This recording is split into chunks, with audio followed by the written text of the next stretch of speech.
we both got that North Georgia dialect, you know. Oh yeah, man. Yeah, I know, dude. I've been so excited about this conversation, dude.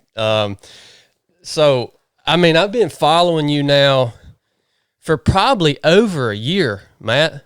Really? I'd say it's been over a year. Yeah, I don't remember how I found you, but you are one of my favorite people that I follow on Instagram. Really? Like, I watch all your stuff, your stories, and you're consistent, and you've stayed steady the whole time I followed you, and I absolutely love your content. I don't know you. I hope to get to know you through this conversation right here, but I've really felt intrigued. You've really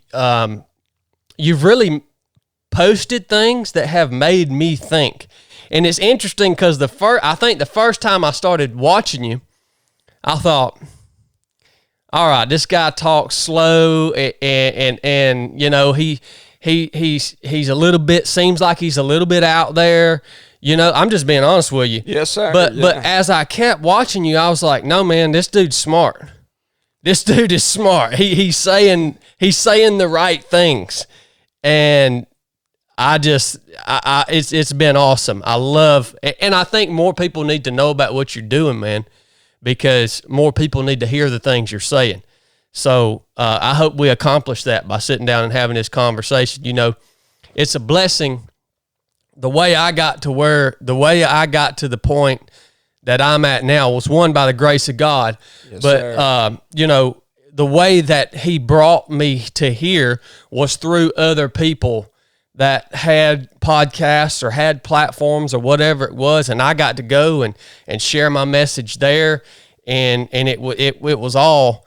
And now it's so cool that now we here at 307 Project have a podcast where now I get the pleasure of bringing on people that I like to follow and listen to that nobody else might not know about. I get to bring them on here now and share their story and share what they're doing, man. That's good real stuff. honor and pleasure to have you here, man. It's a blessing to be here with you. I guarantee you. It's funny how all this works. I mean, I think you've alluded to it in the past. You know how God takes somebody that's really nothing and use them in some degree to, you know, bless others, benefit others, kind of thing. And there's power in words, man. There's power in speech. These podcasts, this stuff's real, man. It's influencing people's lives. It's affecting people's lives. So, yeah. What you got going on, it's a good thing, man. I like to say we get to come on here and kick Satan right in the ball sack, man. There you go. Because you know this is his main medium. Yes. Is airwaves. Right. This is where he operates, right? The Bible calls him the prince of the power of the air. And so we get to go into his turf and inject some truth and some things that will hopefully build people up and inspire other people. That's what it's all about. And I want to introduce you real quick to the guests, Matt. So, guys, if you're listening to this is Matt Brown. As I've looked at him from the outside, here's how I would sum Matt up. If I could put it in a nutshell, Matt, to me, is a follower of Jesus Christ. He's a father. I see him all the time doing stuff with his daughters, which is really cool for me to see a father spending time with his daughters and showing that. That part of him just really, I don't know, it just definitely adds to the man who he is. He's a preacher of the gospel. And I mean the gospel. His segment, Bows and Bibles, that he does. It's foundationally a gospel message every time I've heard it.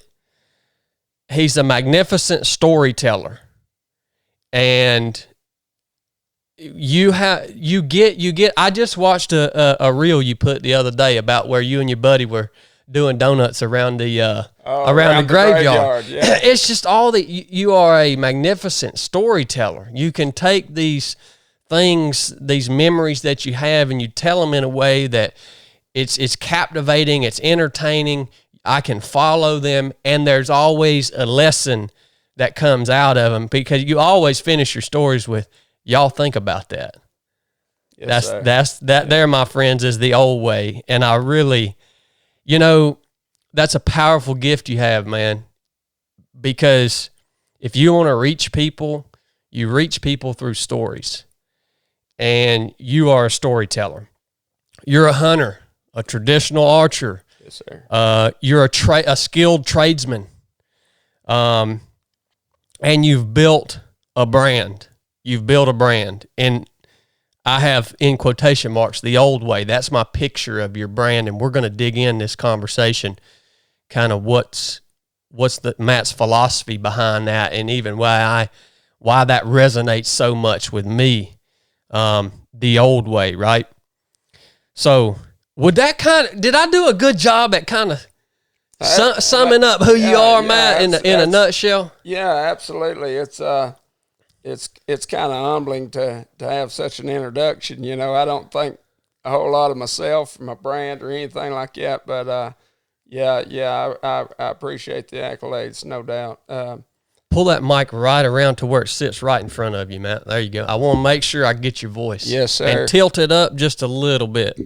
There you go. All right. Yes, sir. God's been so good to me in so many ways, and I think my philosophy behind the old way and the way I think and the way I like to do things and everything comes from my background, being raised by World War II veterans and things of that nature, working on ranches and farms and stuff growing up, and having the privilege of growing up under the great generation type guys that really taught strong values and everything isn't about a dollar. Everything's, the modern world, everything's about a dollar. Mm-hmm. And so I like to enforce, memories and values and things of that nature. And when I speak about the gospel, I mean, it's raw. I'm rednecked, it's rough. But I don't put no cut on it. I just read it like it is and take it like it is. And, it might not be popular. It might not be what folks want to hear, but I consider it to be the truth, because, if I say it, I can back it up with book, chapter, and verse, and it ain't that I'm great or righteous or anything like that. I mean, I fail every day, man, every day. But I know where the truth is. I know where to go look for it at. I know where to find it. And that's what I like to share, Yep. Well, before we dig into kind of getting into some more details about how you grew up and stuff, our sponsors at Barbell have sent you out some stuff, man. So if you'll look in that center console right there, just lift that up. We got you a few gifts in there. Oh, man, this is amazing. That's from 3 of 7 Project. That's the most comfortable hat that you'll ever wear, man. The NUFF said on the back, dude. That's it. That's where it's at. NUFF said, I love the simplicity of it. You make a point. It stands strong. NUFF said, man. NUFF said. Yep. I say that all the time to folks. NUFF said. It works, man. Yeah. It works. And then this stuff's from Barbell, our apparel sponsor. That's a pair of jeans right there. It's the most comfortable pair of jeans that you'll ever wear in your life, dude. And now, Matt, you're a big dude. The first time I met you, I didn't realize how and you're not fat, you're fit. You're just a big, strong dude. So those jeans I got, those are 36, but you might be a 34. I got a 34 and a 32 in here, so we can swap those out here in a little bit. I'll probably be about 34. Yeah. Well, I got a 34, but that's awesome, man. Yeah. I wasn't expecting anything like that. Those jeans are off the chain, dude. I bet. I mean, they're tough enough to work in, but they stretch so you can move in them. Yeah. And doing the type of work that you do, you need to be able to move. I see the tiny spaces you're getting in, man. So, and then those shorts right there, that's the Phantom shorts. Well, I saw you running in these. Yeah. And I was like, man, those are cool. I wonder what those are. So it's a great short. I think I ran 43 hours straight in those shorts out at Cocodona. They got pockets in them. You know, they're good to be out in the yard shooting your bow in. Awesome, man. Yeah. But you can take them to the gym and wear them too. And then, absolutely. And then I got you a T-shirt in there from Barbell too.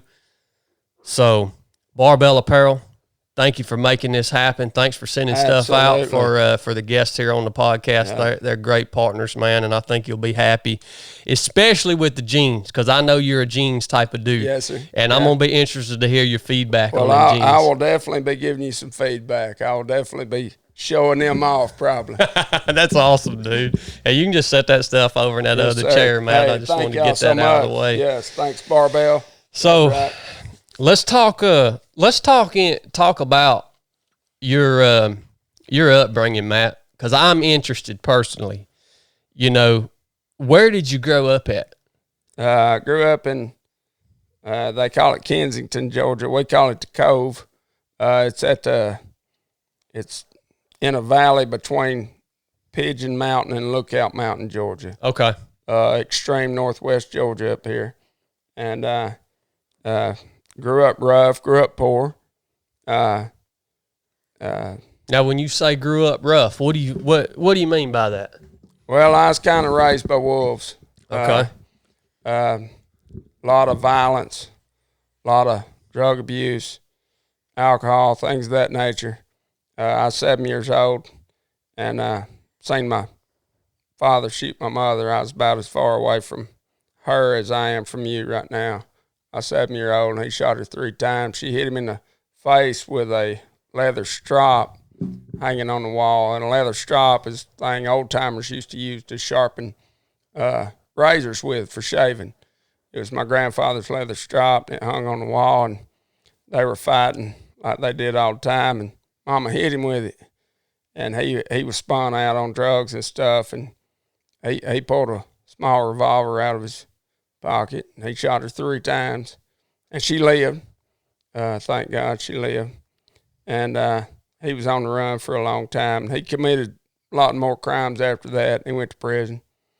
I was 7 years old then. For 20 years, I hated the man, hated his guts, resented him, was bitter, was mean, you know, didn't like anything or anybody. And I ran into him 20 years later. I was 27 years old. I ran into him at a gas station. And he came up to me like he was really excited to see me. And he teared up. And he said, son, sin took me further than I wanted to go. And by that age, I had already done so many things wrong, you know, but I still had this bitterness, resentment in me. Well, I went home, and my wife at the time, I was telling her about it. And she knew my beliefs and how I felt, everything. And she said, if God could forgive you of everything you've done, why can't you forgive that man? And my big old 6'4", 220-pound self went in the bedroom, shut the door, and cried like a baby. And me and him developed a relationship like I've never had in my life. He became my best friend. And he passed away about 5 years ago now. I miss him every day. But that's what God can do. I mean, he can fix things. So. Holy smokes. At 7 years old, man, I mean, that's a extremely traumatic thing to see. And it's that age too. It's like you're old enough to remember, you're old enough to know what's happening. You're old enough for it to really impact you or traumatize you, I guess you could say. Yes, sir. After that happened, and I assume like you said, your father, he left out. He was out of your life, I assume, shortly after that instance. Yes. And your mom recovered. What was the rest of your what was the rest of your upbringing like? Did you grow real close to your mother? Did you have other men that stepped in and tried to at least help mentor you, or were you just kind of left alone, man? No, I think that's where the old way comes from, really. Me and Mom never were close or anything like that. I had a stepdad moved in my life, one of my best friends for 30 plus years, and an absolutely amazing guy. But growing up in the country, I started working for farmers, and these old men, they were like, man, they were just oaks. They were solid, and they would work you and like a borrowed field mule, but they were teaching you something all day, every day. Yeah. And they did it with minimal words. I mean, it was just incredible what these guys would, the things they would say would stick with you. And that just really, really had a big impact on me. One guy in particular, he would work you till you couldn't stand anymore. And, as a adolescent, you're like, this jerk, what's he got going on, But I remember we were working calves one early spring, and there was a long road that went out the highway out there. And anyhow, an ambulance come down the road there just blaring, and old Bill Jones said, well, I hope I get there before the baby comes. And this man was a man of few words. He hardly ever spoke. And I studied on that for a few minutes. And finally, curiosity got the best of me. I said, hey, he's a baby coming. He said, well, I don't know, son. He said, that's just the best case scenario. And that put my mind in gear. This man is a positive thinker. This man thinks the best. This man fought in the South Pacific in World War II.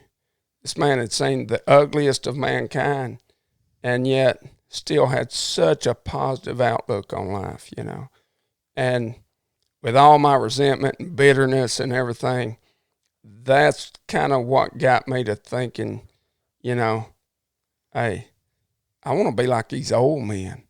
Yeah. I want to think like they do.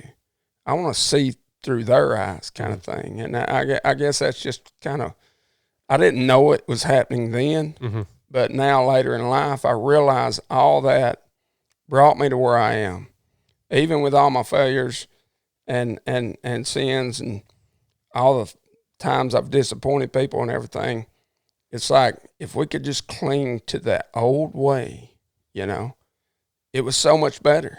It was so much better than what we got going on today. Yeah, man. Yeah. That resonates so much with me, Matt. Man, I've lost touch with so much of my upbringing because the time I spent in the military was like a whole nother life. And during that time, I forgot a lot about the way I was brought up. And although we don't have the same story, I think we share similarities in the fact that we were probably brought up in very similar communities here in North Georgia. And when I actually look back and reflect upon a lot of the principles that have been instilled in me and a lot of the things that about my personality that have served me well, those things were learned by working on a farm with an old dude that had been very successful in life. Yes. But it hadn't changed anything about him. He only knew one way to operate. And he did exactly what you said, man. He worked me. I'm talking about it wasn't nothing to put in a 70-hour week. I mean, that was expected. Right. And I'm talking about stretching barbed wire, digging holes the old way with post hole diggers in the hard rock up in Rockmart over there around Knox Mountain Road and stuff, and weed eating all them fence lines, clearing out creek bottoms so you can move cows into it. I mean, just it's like, and like you said, man, I'm so glad you brought that up because those guys you know, they didn't have social media. They didn't have podcasts. They didn't have all, they had to instill these principles into people by the way they were living and through face-to-face interaction. Yes, sir. They could drop these little comments and then you just looked at the way they held themselves, the way they they never looked raggedy or beat down. They stood upright. They took care of themselves. They had some pride in the way that they looked and acted, and that resonates with me tremendously, man. And that is the old way. I mean, that's exactly what you're saying. These men were men. Yeah. And in a world where men are devalued, women are devalued. Mm-hmm. These men, while they were so tough and hard on the surface, these guys cared for women and children like no other. You know, these are the guys that would go to battle for you. These are the guys that wanted the absolute best for their communities, and we're not seeing that nowadays. Yeah. And I think there's, we've gotten so soft. We're soft as baby crap in this country anymore. Mm-hmm. And I think there needs to be a rejuvenation of the old way, if you will. There needs to be those guys that are willing to stand up, get up, go to work every day, do what it takes to provide, to care, to secure. Yeah. And we're not seeing that nowadays. We're losing value as a society. Mm-hmm.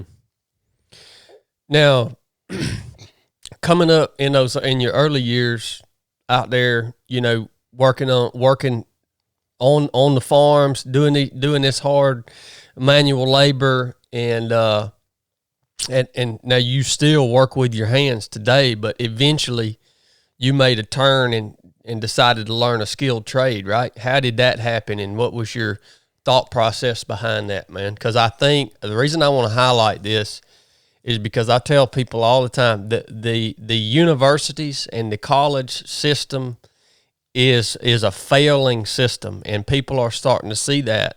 And I have young people reach out to me all the time, Matt, and they say, I don't know what to do. Should I join the military? No, you shouldn't join the military right now, man. Look, it's so hard for me to say that. I'm not saying that because I don't love my country. I'm saying that because I don't want you to wind up losing your life for a bad reason. Like, I just think there are other ways to serve that need. I made a YouTube video about it the other day. There are other ways to serve in your community. We need to be serving internally right now more than we need to be serving externally. Absolutely. It's just a different time that we're living in. And then, these young kids are starting to see that the college is just a ridiculous option. And so I point everybody, learn a skilled trade, man, whether that's painting body, whether that's pipe fitting, whether that's electrical. Learn a skilled trade, because there's things that can happen. If you know a skilled trade, you provide value to your community.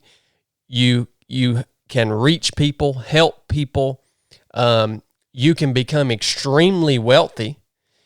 And becoming wealthy has nothing to do with your own wealth. I want you to become wealthy so that then you can pour that back into your community, into the people around you, and so that the generation under you can look at you and what you have earned, and they can be inspired and say, I can earn that too.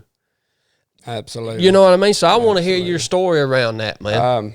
Well, growing up, farming, ranching, and my mother worked in a hosiery mill that was paid on production.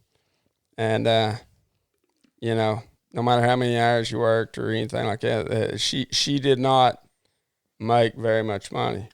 And in this part of the country, it was things like that or carpet mills. And I'd seen people starving to death, working 60 hours a week and barely getting by. I mean, these are people that would not take government handouts or anything like that. They simply just chose to work hard and get by. And I had a welding instructor in high school named Claude Cox. He fought in Vietnam. He was missing fingers and stuff. He was rough. And he took an interest in me, and he realized I might have a talent, and he fed that. And so I began to think, maybe I don't have to work in a carpet mill. Maybe I don't have to be a ranch hand the rest of my life. And so I began to get into fabrication and metal work and welding and things of that nature. And right out of high school, I went to work welding school buses. But for the last, my whole career now has been metal work and fabrication and stuff. And I've learned so much from so many guys. I mean, I'm 44 years old and I still learn something every day. I still learn something every day because there's always a better, quicker, easier, more productive way to do things. And so I got into the skilled trade like that just by influence, a simple influence. And I'm like you, I have guys, young guys, ask me all the time, about this or that. And I tell them all the time, get into a skilled trade. My little brother, IT guru, master's degree, lives in Atlanta. Not taking anything away from him. He's had a very lucrative career, but it was very slow getting started because a few years ago there was such a push on education, IT, and all this. Well, it flooded the market with it. Yeah. And then you had all these guys that had these degrees, and they were being paid nothing, even though they had put in so much work. They had all this student loan debt and all this stuff. And I was seeing guys of that age going to work, and, by the time you're getting out of your 4, 6, 8-year degree, these boys have already bought houses, small farms. They're driving nice trucks, and they've already made it through their apprenticeships. They're doing really good. So the skilled trades is where it's at. I mean, I know things change and all that, but a young man that wants to get into the electrical field or plumbing or anything of that nature, yeah. Welding, machine work, whatever it may be, there is a huge demand for the skilled trades right now. And where once it was looked at, blue collar work, blah, blah. Well, you can make more money in the skilled trades right now than you can with a degree without owing somebody for your learning. Yep. They will pay you to learn these skilled trades. You're on a job every day getting paid to learn, Yep. So I tell young men all the time, forget college. College is part of the system, I mean, I don't mean to get on a soapbox, but it's, it's just kind of the way to for the system to keep you under their thumb. Yeah. And, Matt, you said things change, but I tell you what, there's some things that don't change, and it's the fact that things need to be built That'll never change. And yes, put sir. together, and people need electricity, and people need plumbing, and people need water, and that will never change. And I don't foresee the any of those industries. I don't ever foresee I don't ever foresee them being flooded with bodies, because the further along we go, the harder it is to find people who want to work. Nobody wants to work, right? So it's just going to keep getting better and better and better. And in terms of financial, the financial reward, look, Matt could go as far as he wanted. If Matt wanted, I can say this with complete confidence. If Matt made it his goal to become a multimillionaire. He could take the skills that he has and become a multimillionaire if that's what Matt wanted to do. You learn one of these trades, man, and you can take it as far and as big and as vast as you want to go. I guarantee you, with just a tiny bit of talent, a tiny bit of skill, if you don't mind the hustle, you can make as much money as they can print. I promise you. I've seen men do it. Yep, I have too. I don't like talking on the phone that much, you know. Yeah. I don't.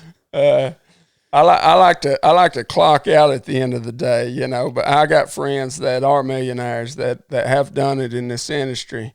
Some of them multi-millionaires, and I don't envy their life because it revolves around their work, you know. Mm-hmm. I like to clock out and shoot a bow and hang out, and chill out a little bit. I don't have the mental capacity for that like some of those guys do. I can't handle it. I would break down, you know. And I've learned that over the years, you know. That's smart. That for me, it's just, you know, some people might consider that a lack of ambition or this or that, but my ambition is to be happy in life and enjoy life, enjoy what I've got, kind of thing, you know. Because whether you're Matt Brown or Bill Gates, you're still gonna have concerns about finances and things of that nature. You know, if money is the itch you're trying to scratch, you'll never get enough. Yeah. And there's enough greed in the world to prove that, you know. So I just reached a point in life where it's like, you know, I just want to enjoy life, you know. And I got to work, no problem, but I'm going to enjoy my 8, 10, 12, 14, 16-hour day, whatever it might be, whatever task that comes along. Those hours at work, that's life too. Mm-hmm. And I'm not going to hate them. I'm not going to be disgruntled about them. That's life too. I'm going to make the most of it. I'm going to cut up with my coworkers. We're going to be proud of what we got done at the end of the day, kind of thing. Man, that's a good word, brother.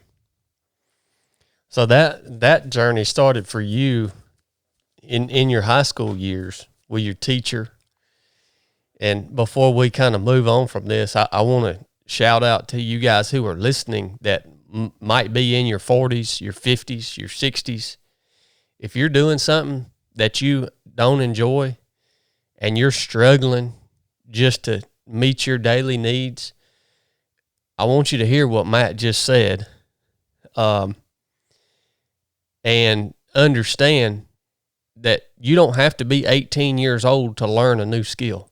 That's right. You can be 40, 50, 60, 70 years old, and you can learn a skilled trade, and you can get into that. You can have fun with it. You can enjoy it. And if you're really struggling, you know, I know we're talking a lot about money right here. I don't know. I don't know why it keeps entering my mind, but there's talking about the trades in particular. You'd be astounded to see how many people. I think we all would be astounded to see how many people there are that couldn't put their hands on $1,000 to do something that they wanted to do in life, right? To do something that maybe they want to take a trip.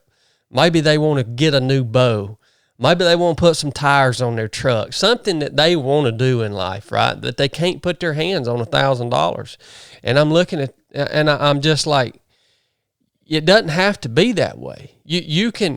You can change some things about the way that you're living, and you can pair that with investing your extra time into learning a new skill, and then you can free yourself up to whatever extent you want to where you can then enjoy a few things. You can take a vacation. You can put a lift kit on your truck. You can do those things, right? Don't think that because you're a little older that stuff isn't available to you, man. You just got to make it happen. You just got to make it happen. So we ain't just talking to kids here, man. We're talking to everybody. That's right. Make it happen. So, you know, coming up, you get into your teenage years, Matt. What was or were kind of the main things that you struggled with? Was it alcohol? Was it the resentment and the trauma from your childhood? What were kind of the main things that you would say kind of you struggled with in them young years? Because them are hard years, man. Probably all of the above. It definitely alcohol. Alcohol kicked my butt most of my life.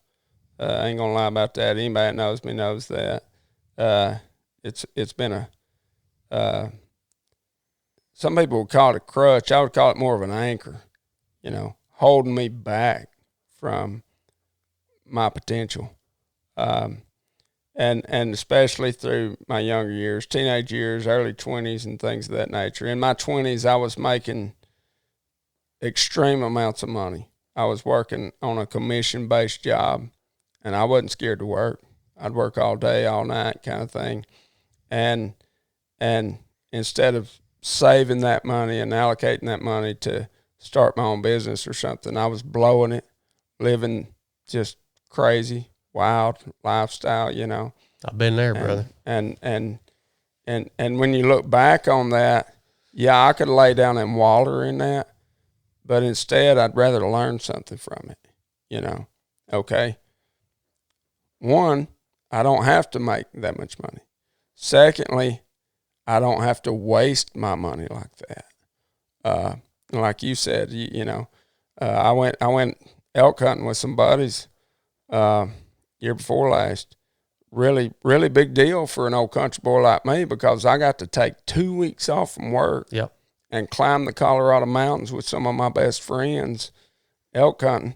And I wasn't worried about whether or not my bills were going to be paid or this or that. And it wasn't because I had been so successful or made so much money. It was because I allocated and made decisions to get me to that point. And once you figure that, if I knew now, if I knew when I was in my 20s what I know now, you'd be looking at a different Matt Brown, And I try to tell young people that, hey, make the good choices now. Make the right decisions now. Don't look back and think, well, I should have, could have, would have. But even at my age, 44 years old, if the Lord grants me, I got 20, 30, 40 years left. I don't know. So the time to start making the right decisions is now. Come on, man. So. Come on. That's, you can teach an old dog new tricks. Yeah, 100%, man. 100%. Yeah, and, again, that so awesome to hear that, because when I was in my late teens, early 20s, I made the right decision by accident, and that was joining the Navy, but we don't all get that lucky. I made the right decision by accident. I wasn't thinking this is going to be something that sets me up for the future. No, I just wanted to work hard. I wanted to do something hard. I wanted to get out and test myself, and it was all by accident. But it does matter, man. But it's not really an accident. Well, yeah. There's no accident. Yeah. When you look back on it, it was.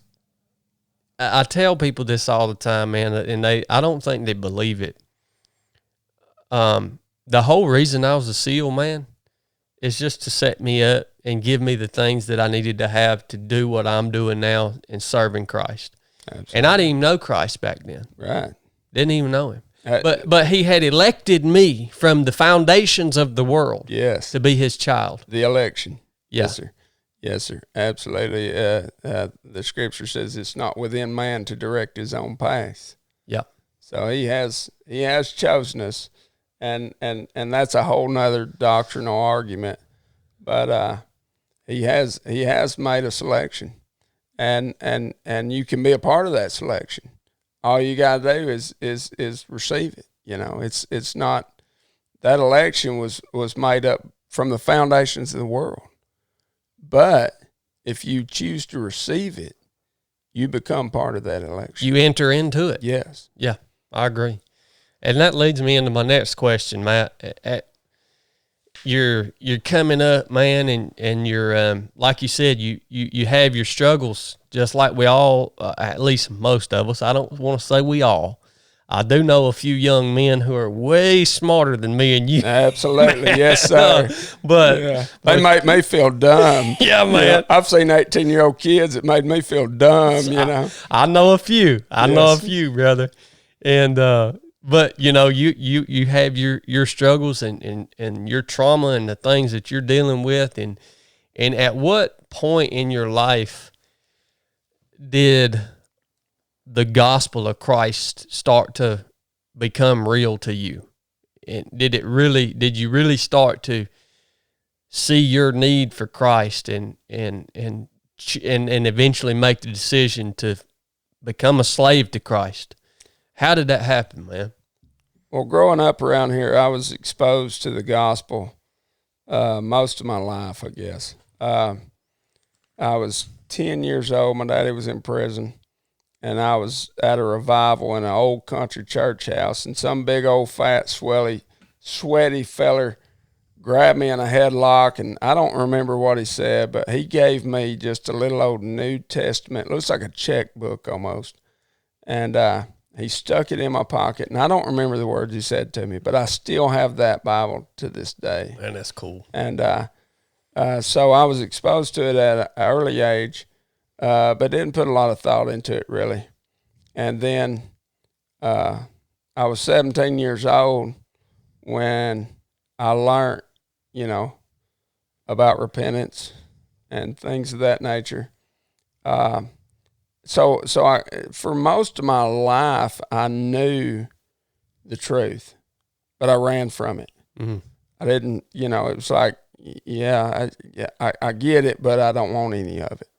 Yeah. And then at 27 years old, looking at all my failures, looking at all the damage that I had done to people around me and things of that nature, I closed the bathroom door, and I got on my knees in a bathroom and fell apart. And I remember standing up and looking in the mirror and not even liking the look in my own eyes. And I asked God, I asked him to kill me or fix me, you know, take me out so I can quit doing the damage I'm doing to people. Kill me or fix me. And anyhow, shortly after that, I learned the truth, baptized in water, baptized in blood of the Lamb. I've had religious organizations ask me before, are you saved? How do you know? And I say I base it on the shed blood of Jesus Christ. You know, I don't need your stamp of approval. You know, salvation is not the correct answer to select questions. It is a personal relationship with your Savior. You know. Yeah. And I go back to the scriptures on everything, and oftentimes I find them very harsh.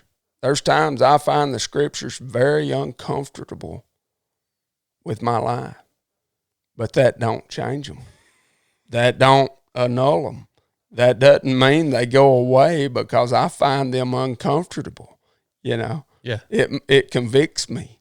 You know, I think of the Apostle Paul, and you watch his life through the scriptures, and through all his writings, especially the book of Acts and whatnot. The closer the man got to God, the more he was convicted, and you can hear it in his speech. You know, at first he said he wasn't worthy to be called an apostle. And then he said, I'm least of all the apostles. And then he said, of sinners I am chief. Yeah. And it happened in that order. The closer the man got to his Creator, the more humble he was, you know. And I'm like King David. My sins are always before me. You know, I mean, it's like, yeah, I'm forgiven of them, but it don't take that pain away. It doesn't take the guilt away. It doesn't take, you know, the shame away. But then at the end of the day, I can lift up my hands. I can lift up my head. I can lift up my voice to my Creator because of his love for me, you know, because of he's paid for all that. He's paid for all of it. You know, I don't have to, I don't have to carry that guilt anymore. But I think an honest man is going to. I think an honest man is going to evaluate himself and say, you know what, I come up short every day. So yeah, that's Matt Brown Theology, man, 101. What a amazing way to really put into words the sound doctrine that I've been personally harping on so much lately of how Christ Jesus reveals himself to us through our own brokenness, through our own weakness. That's what we've got to realize. And, you know, I felt the need, Matt, yesterday to make sure I posted on Instagram and remind everybody that I am a fool. Yes, sir. I am a fool, literally, and I have evidence to prove to myself that I'm a fool. And, you know, things begin, and here's the funny thing. When you choose to accept Christ, you don't stop sinning. That's right. You stop practicing sin. Yes, sir. That's what happens. You stop practicing sin. And so when you stop practicing sin, in other words, intentionally making it a part of your everyday life, well, by nature of that kind of change in the way you're living your life, by nature, things start to get a little better. Yes. You know what I mean? Yes, absolutely. and by the grace of God, you know, things, you might experience a little bit of success in this world or life, or because the Bible teaches you about all things, how to manage your money, how to live your day-to-day life, how to treat people. It teaches you about work ethic. It's a blueprint for the human existence. And so, but when you start to experience maybe a little of the fruits, you forget where the fruit's being produced from. It's being produced by, you know, your at least effort to adhere to the blueprint, the Word of God. You forget those fruits are coming from that and not by your own wisdom or effort. And so, you know, you start like me. We had these 2 documentaries released last week, and we put these out, man, people making all these comments to me about me.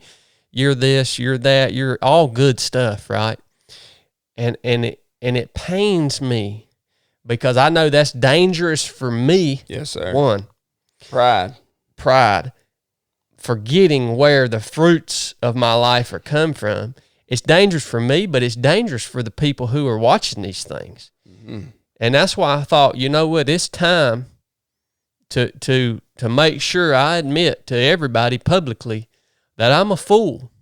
Absolutely. And any wisdom that I have is being revealed to me through the Holy Spirit of Christ by the grace of God. Amen. That's the danger in putting man on a pedestal, is he will fall off. Yep. It's not if, it's when. You put a man on a pedestal, he will fall off. I've seen people, you know, that really looked up to some of these big pastors, preachers, and things of this nature. And then when those guys failed, it was like it crushed these people. Well, your hope was in the wrong spot. Yeah.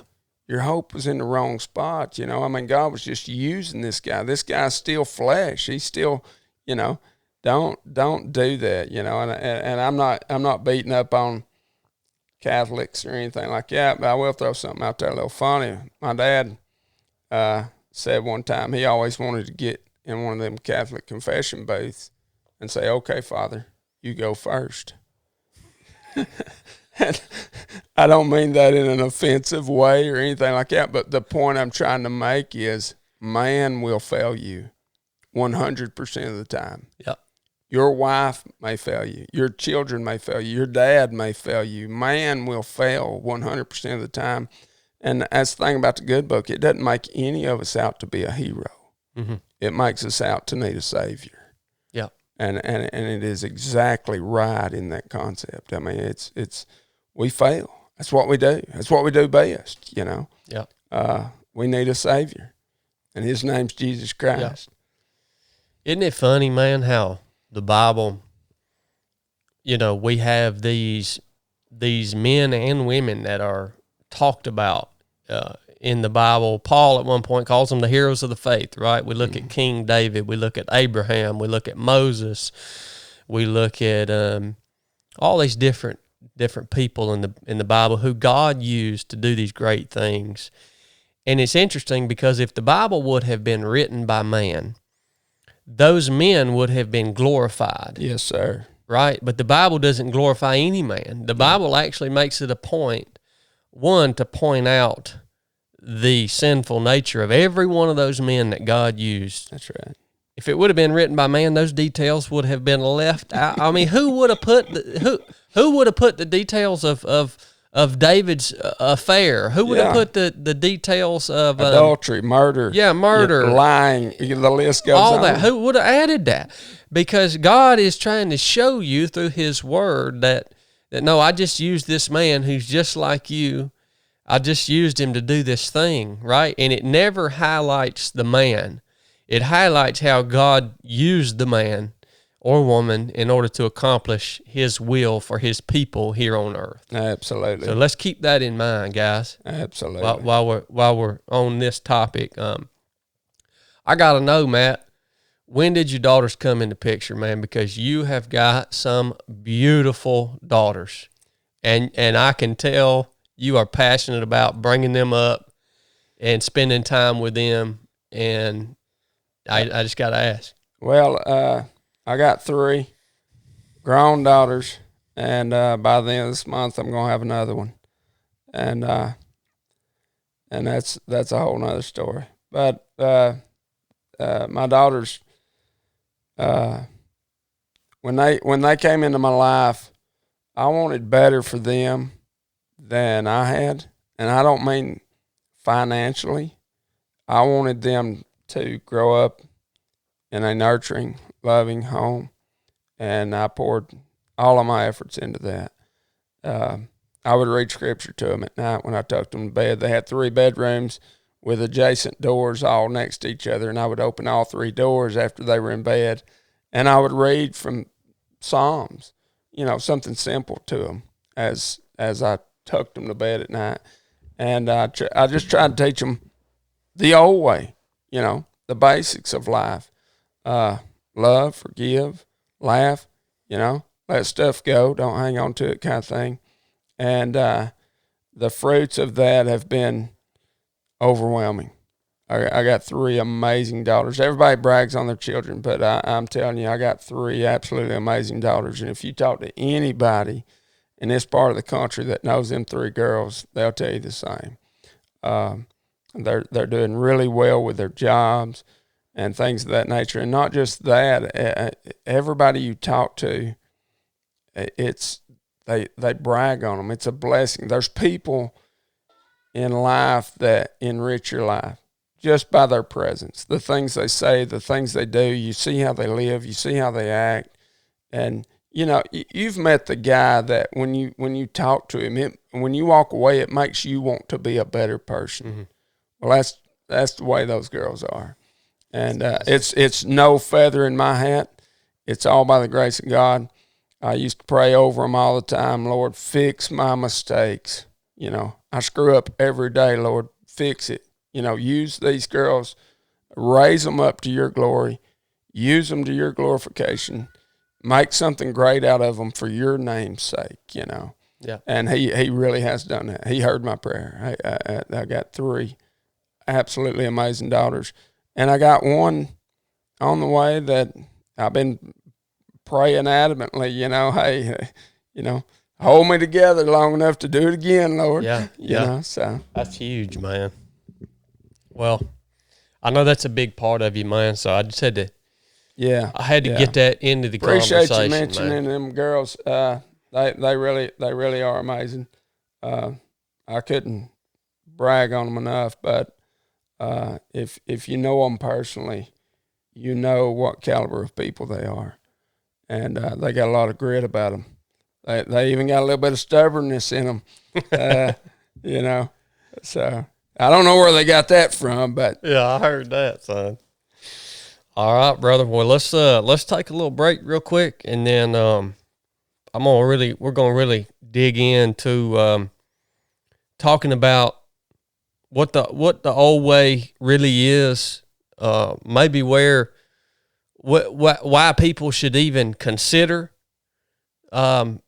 maybe going backwards a little bit, and maybe where people can start doing that in their own lives, right? Challenge themselves with going backwards, and the fruit that I believe they're going to experience from that if they do it. So we'll dig into that part of the conversation when we come back in. Absolutely. And y'all hang on. We'll be right back. Alabama's like slap going back in time, man. Mississippi too. Yeah, we do. So we get to go out to Texas about maybe once a year. There's some guys out there that we're friends with. Shout out to Nick Bear. We get to drive out and do a podcast with them and stuff like that. And that drive out to Texas, Alabama, Mississippi, Louisiana, Arkansas, there's nothing. Nothing. I love it. I mean, you'll go 100 miles on the interstate. Yes. And you won't see any development, town. It's just woods, fields, pastures. That's all it is. It's like going back in time. And I'll tell you what, man, you go to some of them old communities out in Mississippi. So I used to be a coon hunter. Yeah. All right. I've seen the tats there. Yeah, man. I was a die-hard coon hunter. I didn't do any other type of hunting. I was that type of coon hunter. I didn't like deer hunters because deer hunters don't like coon hunters traditionally. They interfere with each other. That's exactly right. So, I mean, I don't know if I should say this on air, but we'd ride around coon hunting at night, and we might have killed some deer just to get at deer hunters. I mean, that's a terrible thing to do. I would never do that now, but that really happened. Yeah, I guarantee. Yeah, you. Man. Yeah. So I used to travel when I coon hunted. We competition hunted. I've always been competitive my whole life, and so we'd travel around. And I remember going out to Mississippi to do some competition coon hunts, or just go out there. Maybe we'd be in touch with some landowners, and they'd take us out coon hunting and going into some of these old towns, man, in Mississippi. I'm telling you, man, it's like the Andy Griffith Show. Oh yeah. Like there's one restaurant. And on a Saturday night, they have a buffet, and everyone from that community comes there, and it's fried catfish, fried okra, and the best food you've ever put in your mouth, buddy. You. But everybody, literally, I'm not joking, man. Everybody in this place, they don't just know each other; they're doing life together. Yes, they're depending on each other. Community. Yes. Real community. It ain't like down here in Rome. When I go down here to Rome, and I go down here to the coffee shop, and I go, to the eating place or whatever, I run into plenty of people that I know. But I'm not depending on that person, right? Like these people are. Like this guy, has got cows. This guy makes moonshine. This guy, grows tomatoes. And they're all swapping and trading and leaning on each other. It's unbelievable, man. And that sense of community, my goodness. Hey, if you offend one of them, you offend them all. You know? And that's the true sense of patriotism in my mind. That means I've got your back, you got my back. We're working together. It's like family. I mean, everybody's working together, and we have lost that as a society. And so when people do visit, rural Alabama, Louisiana, Mississippi, the rural parts of Georgia, they think we're backwards. They think we're thrown off, like something's wrong with, like we're lost in time. And the truth of the matter is, we the ones got it right. Yep. I don't mean to sound arrogant, but we the ones got it right. Y'all the ones that's lost it. It's always it's funny to me, man, because there's a lot of people out here online, some big names that promote all this prepping and survival and all this stuff. Y'all know the people that do this. They write books about it. They have all these philosophies around it. Look, man, when this system fails, that we're all, this imaginary system that we're all operating within right now, when it fails, you want to know who's going to make it? These communities like we're talking about in rural Mississippi and Alabama and even like you mentioned earlier, Matt, up in upstate New York or the Midwest. Yes. And it's these people, not you that has stocked up 3 years worth of dehydrated food and you've got your solar panels and all. You ain't going to make it, buddy. Yeah. Because these communities are living day to day in a very self-sufficient nature, and it's just their way of life. That's exactly right. Yes. In other words, if this whole system failed and then people lost their power, they lost internet, it wouldn't really change that much about what the way them people live. Some of these folks are still peeing and crapping in outhouses. Absolutely. Some of these people are still lowering buckets down into holes in the ground to get. I've met these people. I know them. I know some, and it's like the people that time forgot, but they're still there and they're still capable. And they're very like, capable. They're like cockroaches. They'll be the last ones to survive. I mean, they you can't stomp them out. You can't make them run. I mean, it's very real. And growing up, it was like that. I had aunts, uncles, cousins, whatnot. We growing up, it was pinto beans, brim from the creek, and squirrels shot out trees and things was our regular meals. I mean, it wasn't like, there was no posting it, pictures of it on Instagram. That was how we were living. And I remember my uncles and cousins, when I was a little bitty kid, when somebody killed a deer, it was a family project to go butcher that deer. I mean, we would cut it up, grind it with a hand grinder. Yep. And everybody would go back to their houses with portions of that deer. It was a family project, and it was like, and people would scoff at that now. They would laugh at that now. Hunters would laugh at that now. Yes. Yeah. But even hunters. Imagine what people that ain't never got nothing outside of the grocery store would think. Right. And like you're saying, those are the people that when this imaginary system fails, and it's going to eventually, I don't know if it'll be in mine in your lifetime, Chad, but it's going to fail. Good book says it's going to. Yeah. History says it's going to. Yes. People didn't used to understand how that would happen. But when we look at all the technology and everything, our money's becoming more and more digital every day and things of that nature, Okay, if you got $1 billion, where's your $1 billion? Go lay your hands on it. Yeah. Okay, if you can't lay your hands on it, it can be taken away in 1 hour. The book of James says that will happen. It's coming. I don't know when. But getting back to the old way, there is so much joy in the old ways. We were designed and built to live on this earth, to live off of this earth, and we're not doing that nowadays. Mm-hmm.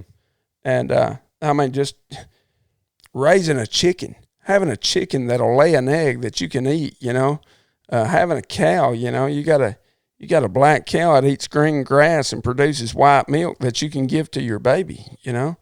We were designed to live with what God built for us, and we've gotten so far away from that as a society, I think we've forgotten who we are. Yes, and we've become extremely fragile. Yes. I mean, it like a pane of glass. This can be shattered. Think of how durable communities were before technology, even in our lifetime. Think about how durable communities, how much more durable communities were in the 80s. Absolutely. Even the early 90s. Yes. We've become so fragile, and this is kind of how I want to move into this conversation, because again, Matt, you've created an amazing brand based around not necessarily teaching people these skills and this and that, which you could do, but around making people think. Like, there might be some benefit to this, Maybe I need to figure this out. It's a masterful thing you've done. And anybody listening to this, you need to go follow Matt and follow him for some time and get a feel for what he's doing. All right? Y'all need to do that, I'm telling you. Well, I appreciate that. It's and like you said, it just think, and that's the greatest thing we can do is challenge each other to think. You don't have to agree with me. Yeah. Just think about it. And you're not telling anyone what to do. That's what's so masterful about it. You're not telling anyone what to do. Your messages make me think. You see my Land Cruiser I'm restoring, right? Oh, yeah, I love it. You know what? A big part of that's because of you, man. I got to thinking. I watch your stuff, and I got to thinking, what are some things in my life where I could, and we're going to talk about why here in a minute. I got to thinking, where are some things in my life where I could go backwards? That's going to force me to think. That's going to force me to maybe be able to use my hands to fix up on this thing, right? Or maybe going to force me to actually drive my vehicle. Like, what are some simple things? And I thought, well, here's one. Here's this machine that this Suburban out here that I drive. It does everything for me. I don't even have to turn the windshield wipers on. I don't even have to think to turn the freaking windshield wipers on. Or the lights, or all they have to do is hold the steering wheel, and it pretty much drives itself if I just hold the steering. I mean, it's so... Yeah. And I'm like, here's the thing, man. All this technology's a wild thing because it's happening so fast, all right? And it has been for, let's say, the last 40 years. It's happening so fast. And every time a new piece of technology comes out, well, all we see is, oh, this is great. This is going to make my life this much easier. It's going to make things this much more convenient. And we just implement it into our lives. Yes. We bring it into our homes. We'll make it a part of our everyday life.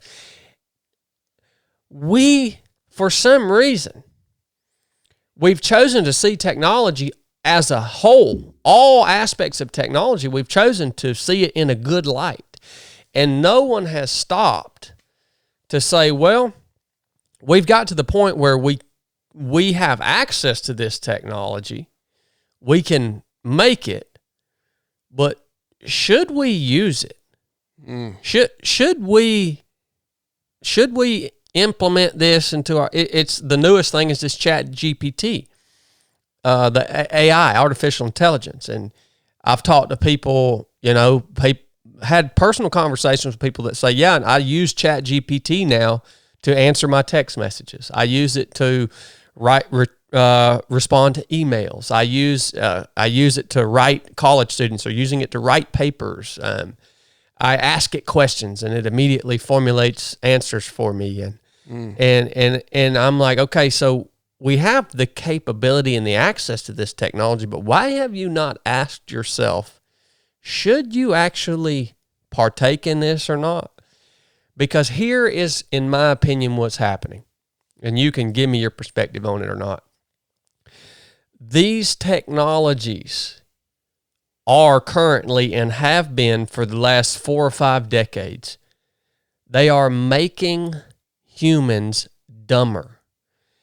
Now, I don't believe in the theory of evolution. I believe in microevolution or adaptation, right? The human body or even animals have the ability to adapt to their environments. That's evident. Yeah, that's evident.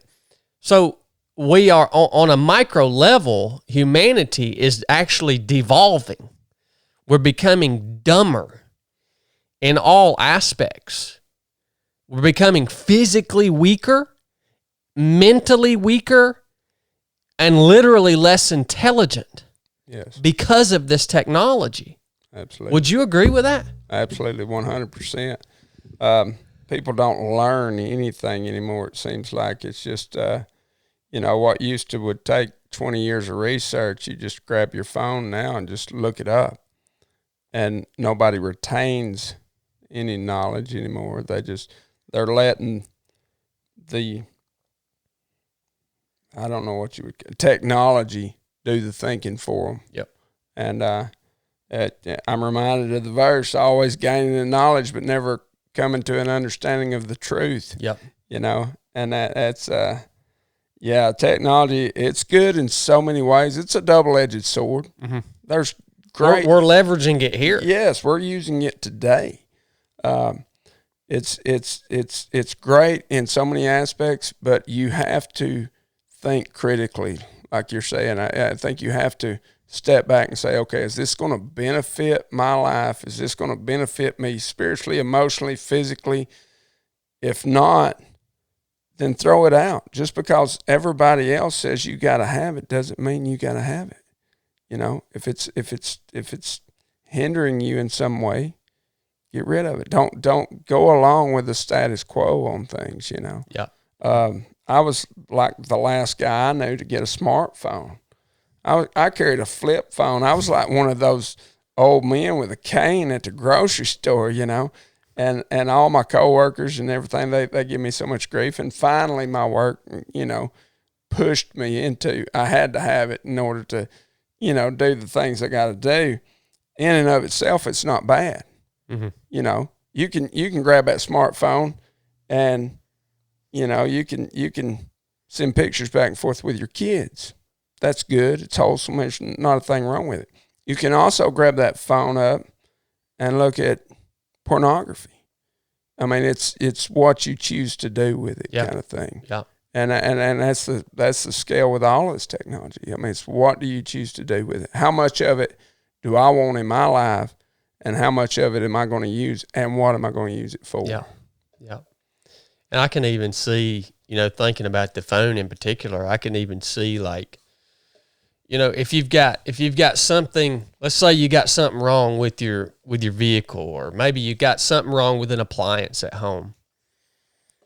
Have you ever thought that, it would be better for me if instead of picking up my phone and Googling it and getting the immediate solution, do you think it would be better for me to actually look at this thing, this mechanical thing or this problem, and actually try to figure it out? The way we used to? To let my mind see it and work it out and understand it?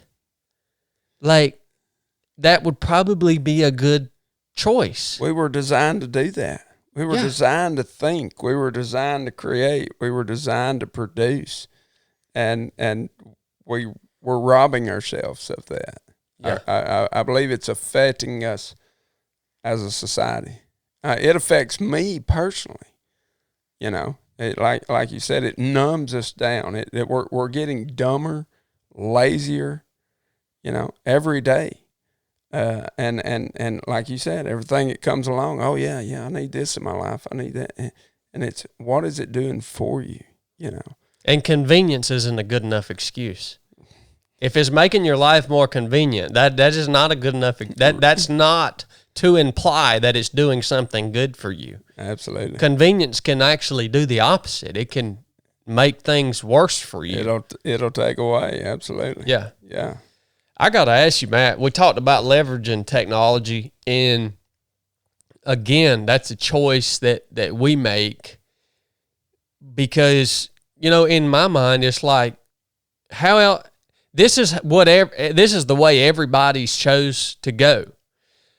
So if I don't get on here and record this podcast, or I don't leverage a social media platform, I can't reach people in the way that I think I couldn't maximize my impact on this world if I don't leverage those things, right? But I got to ask you, man, being the guy that you are, having a a full-time job, having a family, having animals, having all the responsibilities that you have, why did you make the choice to start an Instagram profile? Because you put a lot of work into that page, man. I know. You know how I know how much work you put into it? Because I do it too. And people think, running a page and running it consistently and putting out valuable, information that's going to make people think, that doesn't just come naturally to guys like me and Matt. It takes effort. It takes a lot of work. So why did you choose to start that and to go down that path, man? Well, it's kind of funny. I'm a dinosaur when it comes to technology. My oldest daughter wanted an Instagram. She wanted to get on there, and I didn't even know what that was. I knew nothing about it, and I still don't have a Facebook or anything, But I got on there. I said, okay, you can do this, but I'm going to monitor it. I want to know what this is about. And I got on there, and it within a couple of weeks, I started realizing there was so much valuable content on there that I had friends, there's stuff about hunting on there and things of this nature. And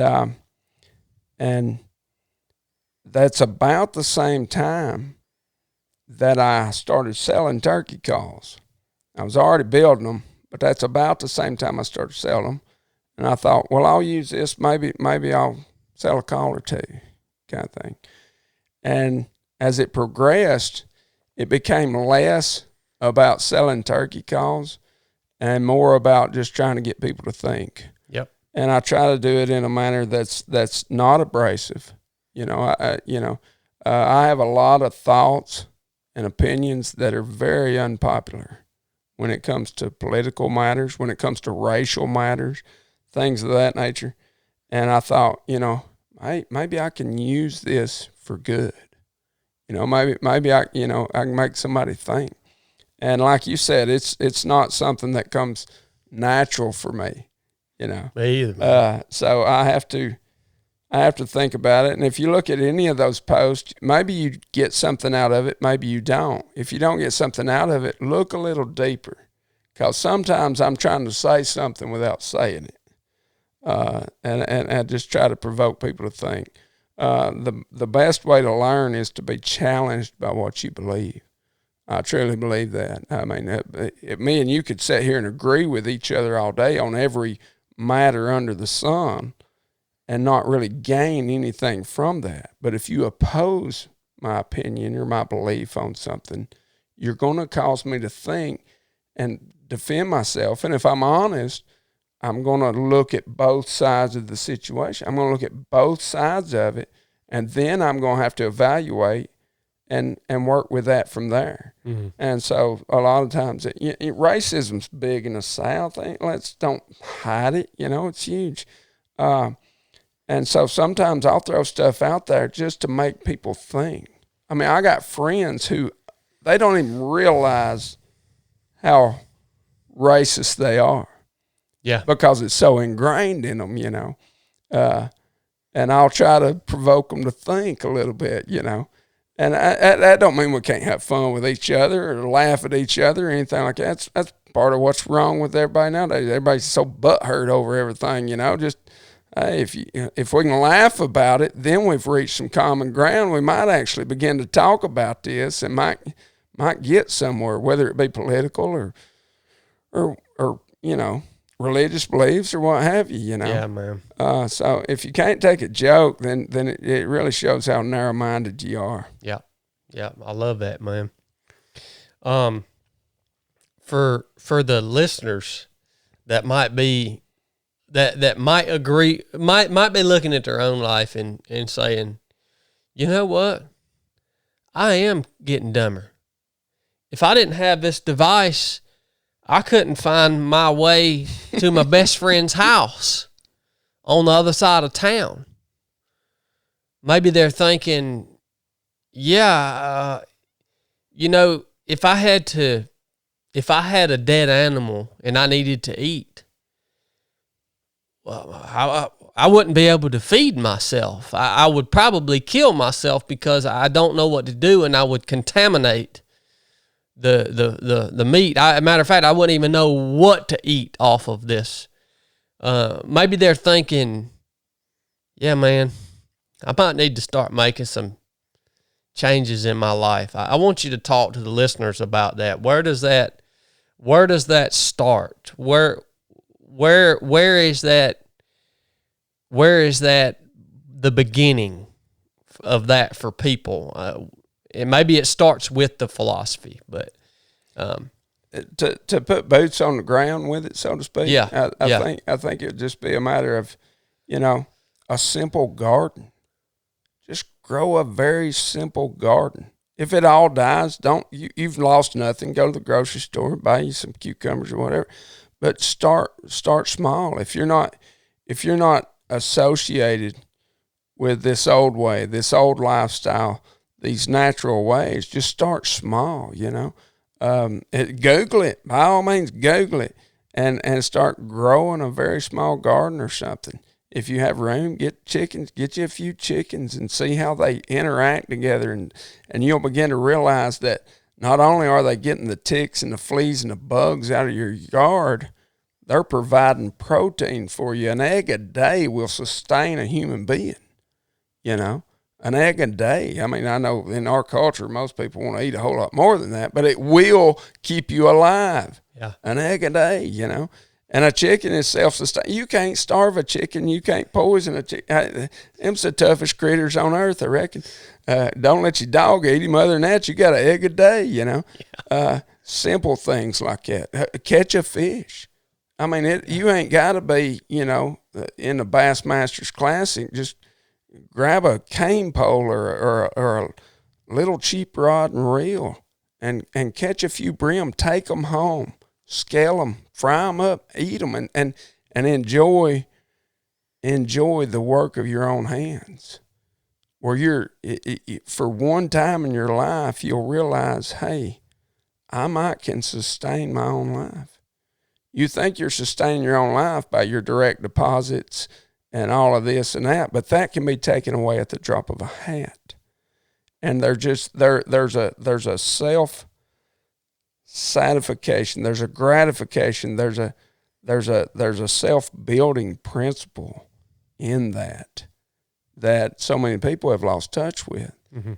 And I take it for granted because, I grew up in all this.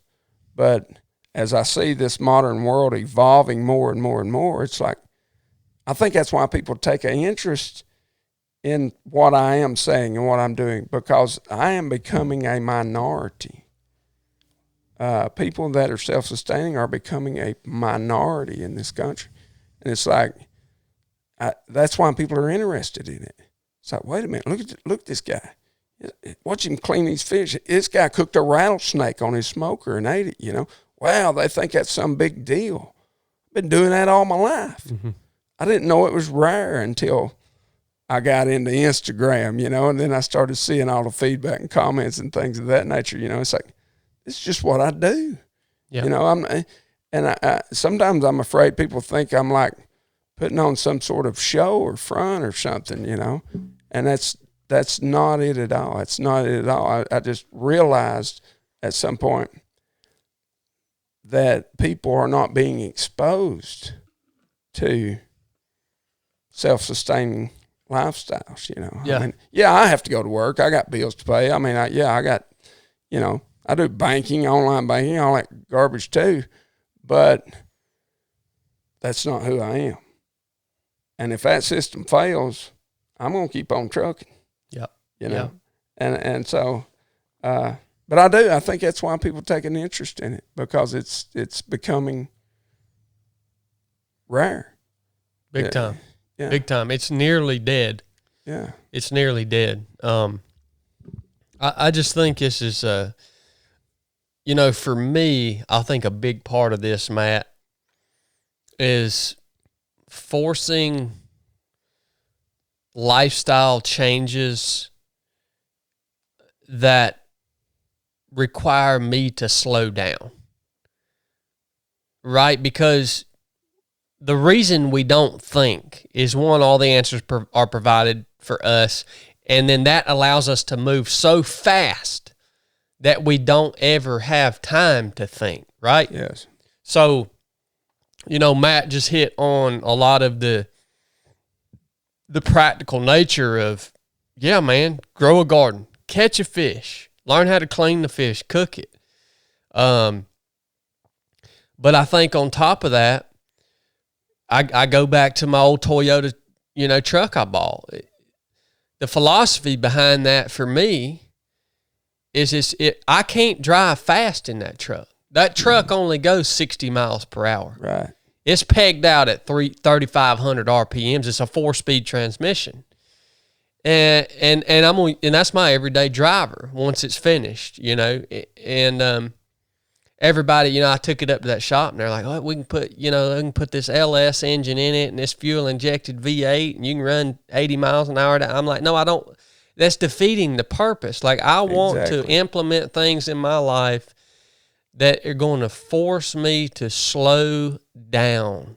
Yes. And the purpose of slowing down is so that then I have a little more time to think, and life's not just flying by. And yeah, it might take me 15 minutes to get somewhere that in my new car would take me 7 minutes. But even that requires me to think and prepare more, right? On the front end. If I now, okay, it's going to take me longer. So I've got to think, okay, I'm going to have to leave a little earlier. I'm going to have to be ready earlier. Even that is causing me to have to think and prepare more. But the result of that is, it's not only about where you're trying to go.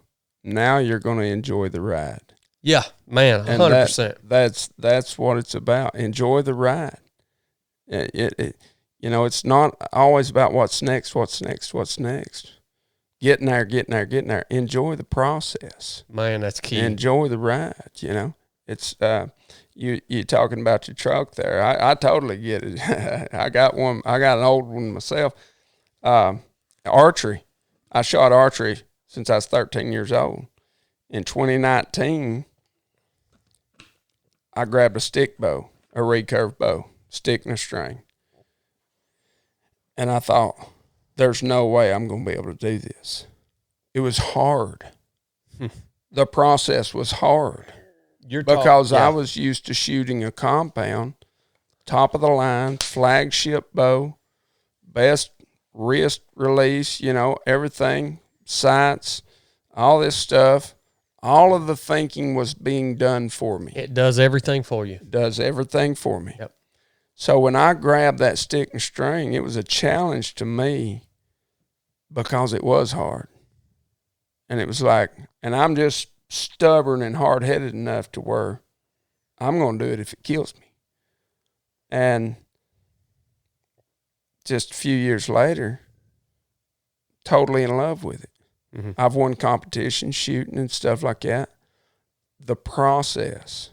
Enjoy the process, you know, enjoy the ride, man. It's, you know, this modern world we live in, everything's so fast, so convenient, at your fingertips, and we have forgotten how to just enjoy the process, you know.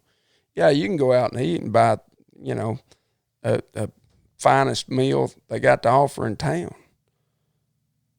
But sitting at home and cooking it with your family, and being a part of that process, chopping it up and processing whatever it is you got to do to prepare that meal is way more enjoyable than driving down to the 5-star restaurant. You know, it's the process, and I think that's where we're losing it. Man, that you know what's what's awesome about that, man, is when you think about it, 98% of life in terms of time, 98% of your life is the process. Yes.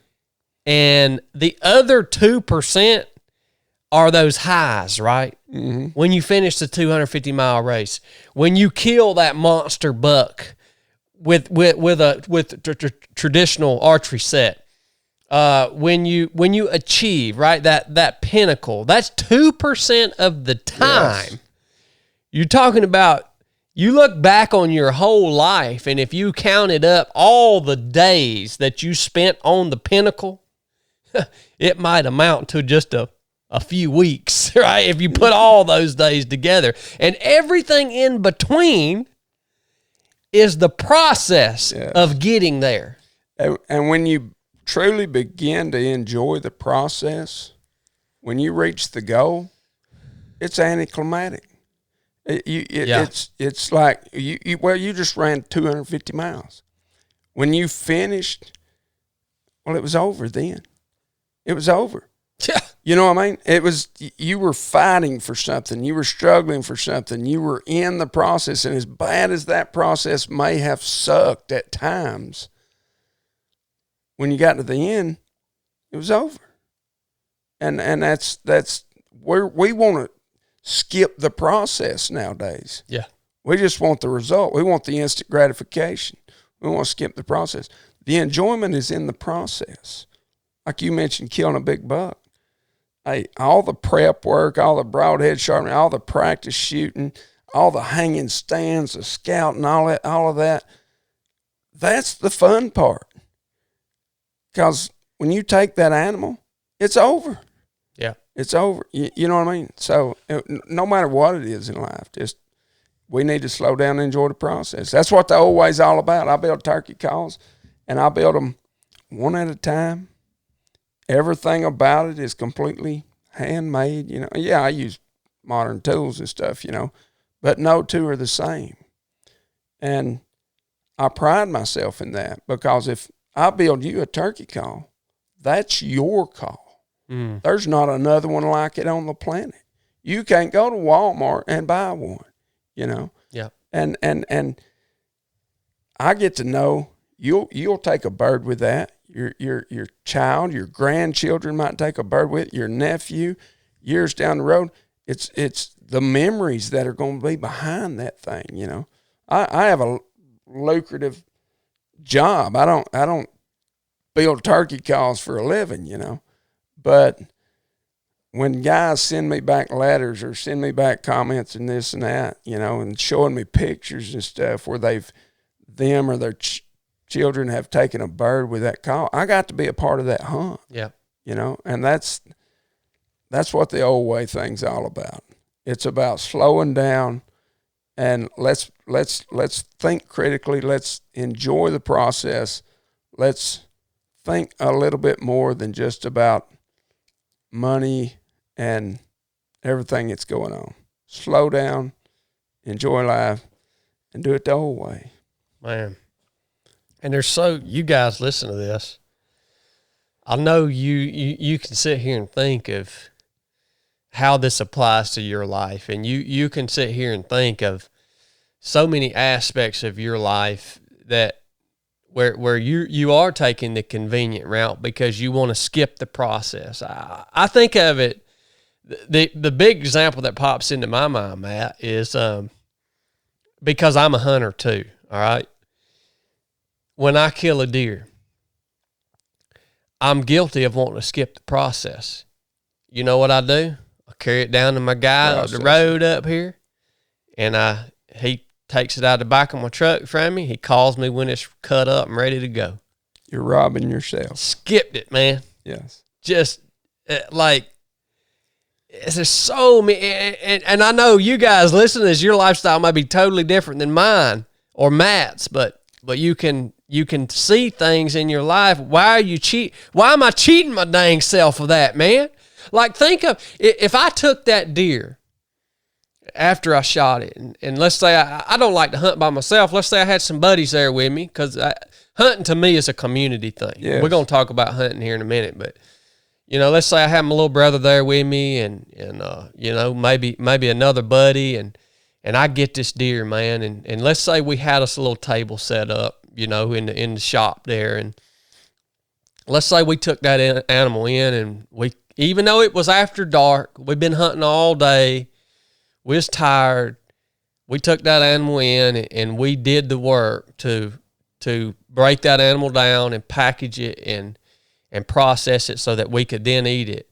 Think of the conversations that would be had during those times. Absolutely. Think of the things that would be said during those times, the testimonies that would be shared, the funny stories that would be shared, the friendship would be strengthened during that time. Because when you're out hunting together, you're not hanging out. You're all separated, you know? So it's like, why the crap why am I doing that? It's for convenience. Yes. It's because I want to get in bed, man. But the convenience is robbing you. It's robbing joy. me. Yes. And that's what convenience does. I mean, everything's, relative. I understand that. But there's so many shortcuts we want to take that we fail to realize what we're missing. I got a good friend, mine, David Grogan, Buck Ernst, some guys that I hunt with, we have this joke. Somebody coined the phrase, I think it was David, it's all about the experience. And he said that jokingly one day, but it stuck. And now we say that all the time. If a guy misses a deer, or if his truck breaks down, or whatever it is, it's all about the experience. Come on, it is. And that's life, man. Enjoy life all day, every day. It's there's a lot of things that suck. There's a lot of things that are inconvenient. There's things that set us back. But if you'll just slow down and think about what's going on, you're gaining something from that. You're gaining something from that inconvenience. 100%.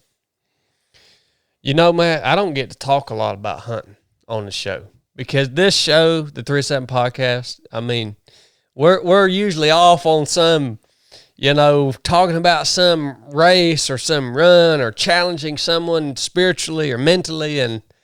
But I got my buddy Matt in here today. We're going to talk a little bit of hunting for you guys, because I have had, believe it or not, I've had dozens and dozens of people reach out to me and ask about hunting. And most of the people that ask about hunting, the questions revolve around, how do I even get started into this? And then I think the other part of the question is why? If you're not interested in hunting, why would you? How many years you been hunting, Matt?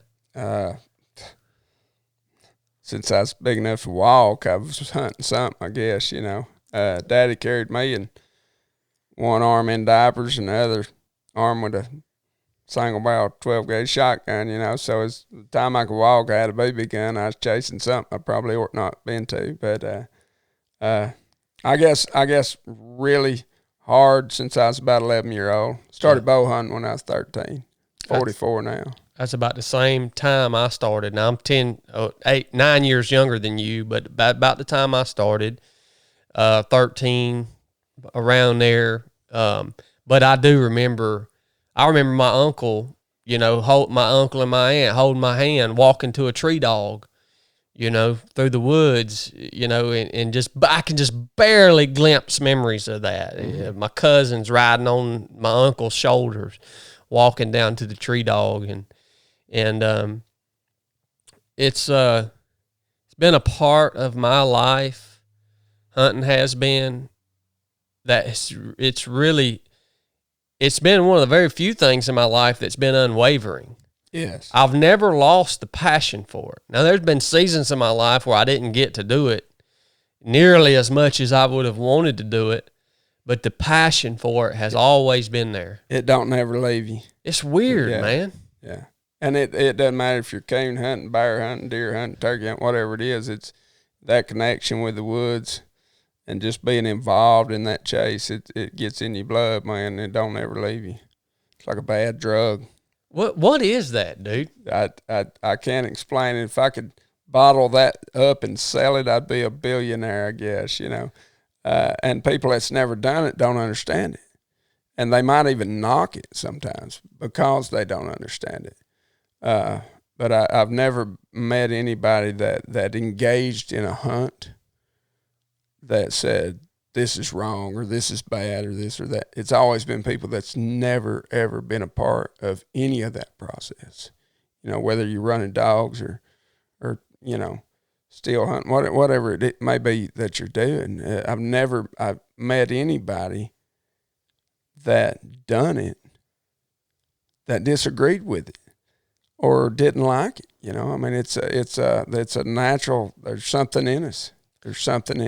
I think that gets at the root of it, man. I think that there's something that God has put into man, some instinctual part of us that I think in every human, it's there, but in the majority of people, it's laying dormant. Yeah. It's become a dormant instinct in the human being. And all of a sudden, when you touch base with that instinct, it makes you feel alive on a whole new level, man. I'll tell you something else about hunting. I have made some of the best friends of my life in the hunting community. Bonds that we shared, chasing these critters. And most times they were failed hunts. Yeah. It wasn't the glorification of having something to brag about. It was the camaraderie made together on these hunts, these pursuits. Just met some of the most amazing people in my life that I call dear friends of mine now, and that's how we done it. That's how we met. That's that bond, that understanding together, and being a part of that process. Just it builds something within people. It does. It really does. And also, y'all gonna think this is weird, man. Listen to this, but there's some sort of strange bond you build with the animal. Absolutely. It's the craziest thing, Matt. Dude, I was retired from the Navy partly due to traumatic brain injury. My memory is real bad. Toast. Like to the point, like I got your name written down right here. That's just in case my mind, there's been men that I have known for 20 years that I'll be telling a story about them and I'll forget their name. Oh, I get it. I mean, it's on that point, but this is what's really weird about hunting. So at my house, I've got a plethora. I could probably cover this whole back wall in racks and I've never had a deer mounted. They're all skull mounts, but I can point at every one of them bucks, every single one, and I can go back and tell to the story. Exact moment. I can remember the tree I was sitting in. I can remember what the weather was. I can remember what time of day it was. I can remember the way that animal came in, what direction. I can remember where the shot went. I can remember every single detail. Yes. And this is probably, I'm going to say 20, I don't know how many. I've never counted them. 20 plus animals. And what the crap, man? How did that happen? I don't know. It ingrains in you somehow, and it's pitiful. And I hate to admit it. And well, my girls know me. As much as I love my children, I can tell you more about the bucks on my wall, the antlers. I can describe the day I took that animal in exact detail like you're talking about. better than I can the day my own children were born. And that's crazy. But you get so in tune with the earth, part of what you're supposed to be in tune with anyway. And people have forgotten that. We were made to live here. And it just, every fiber of it ingrains in your brain. Like you said, I mean, you can remember smells, you can remember, and that's what people don't understand. It ain't about killing this or killing that, or and that's another thing about this technology. Social media has ruined hunting, really. I think a lot of young guys look at it and it's all about the glory. Look how big of a turkey I killed, or how many ducks I shot, or how big the antlers are on this one. I call it horn porn. Yeah. They're skipping the process. Just I'm glad you mentioned that. Let me kill a big one, so I can put my picture on here, kind of thing. Totally missing the process. And but hunting, man, when you get it, and it doesn't ever leave you. It's so special. It's the most powerful drug on the planet. I mean, and it just sticks with you for life. I mean, it's like, it's just, it ain't something you do. It's part of who you are. Yeah. Yeah. And it is such a process-driven thing. I think that's how it ties so well into the context of what we talked about with the old way. Hunting is such a process-driven thing. If I go back and look at my story, man, when I first started hunting with my uncle's brother, I hunted for 2 years before I ever saw a deer. Yeah. Welcome to North Georgia. I'm talking about sitting on the cold ground too, yes, buddy. I'm talking about finding a brush pile in the middle of a pasture where so-and-so said they seen a deer cross last week. All right, we're going to go sit on that brush pile in the middle of the winter for 4 hours. Hopefully this deer that so-and-so saw cross is going to cross here again. 2 years before I ever saw a deer. On the third year I hunted, the last day of the season, January 1st, is when the season used to end back then. Me and my uncle's brother, this man's name is Jeff. Jeff decided, to some reason, he didn't have any children at the time. He decided to take me under his wing and mentor me and teach me how to hunt. Them last 2 days was doe days too. Yep, they were. Right. And so here's what happened. We are in a old 79 model Ford truck, 2-wheel drive. You bought a flatbed 70 model, right? Yeah. Some of my favorite trucks, probably because I have so much memories in them, but we're in this old blue, we called it Old Blue, had mud tires on the back, but the front were street tires because it wasn't 4-wheel drive, right? Floor pans were rusted slam out of it. You'd be going down the road, you could look down and see the road. Yeah, didn't need a spit cup. You just spit through the hole in the floor. I'm telling you, man. And so we're going through this. We pop out of the woods and we're getting out into this cow pasture, and my uncle's brothers, dang, there's some deer over there across the pasture, right? So what do, man? We throw that Old Blue and park. I jump out the side, pull my rifle out, lean against the hood of that old truck, and I don't even know where I'm aiming. These deer are 150 yards across this cow pasture. I see fur in the scope. I pull the trigger.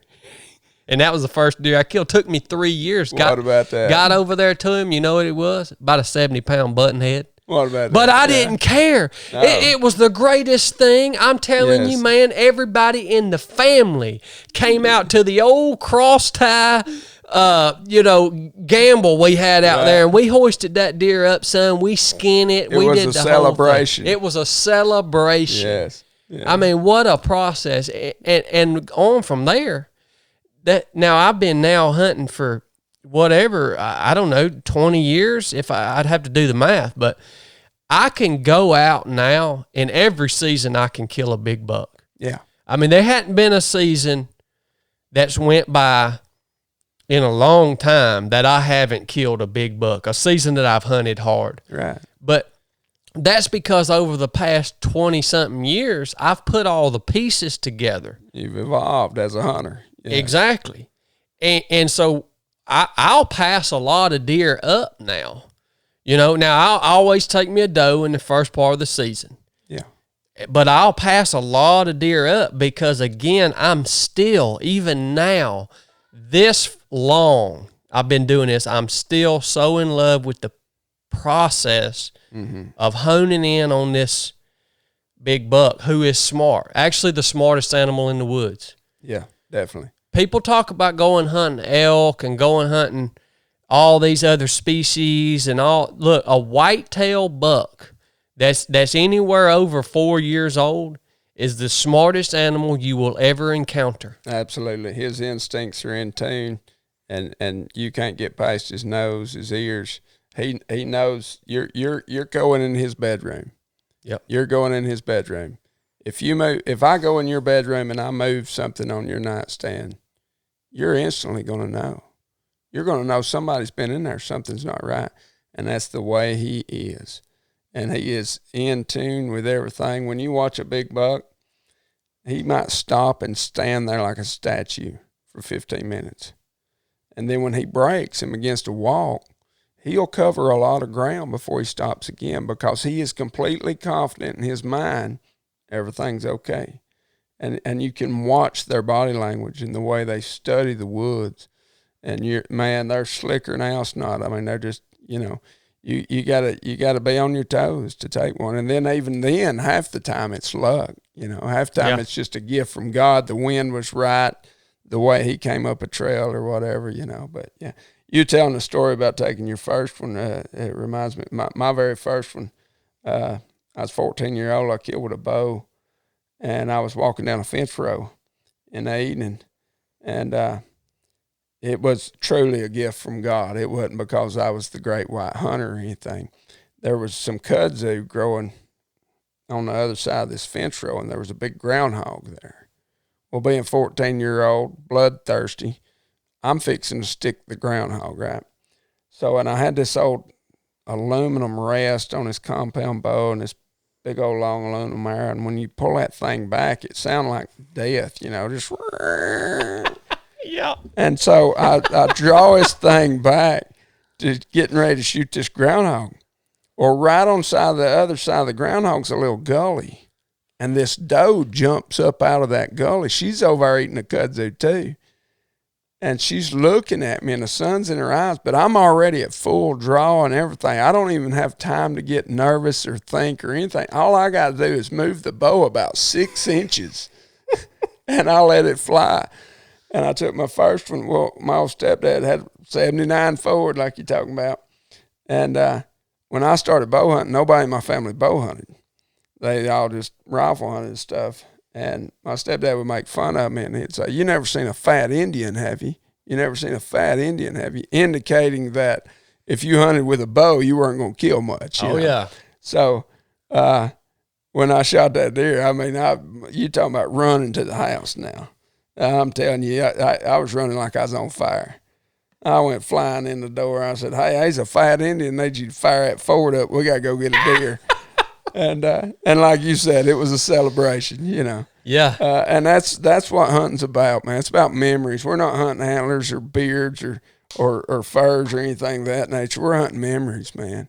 And it'll be some of the best memories you've ever had in your life. So people that aren't hunting, I don't want the woods flooded with hunters. I don't want a whole lot of hunters. I've seen what it's done to turkey hunting. I've seen what social media's done to turkey hunting.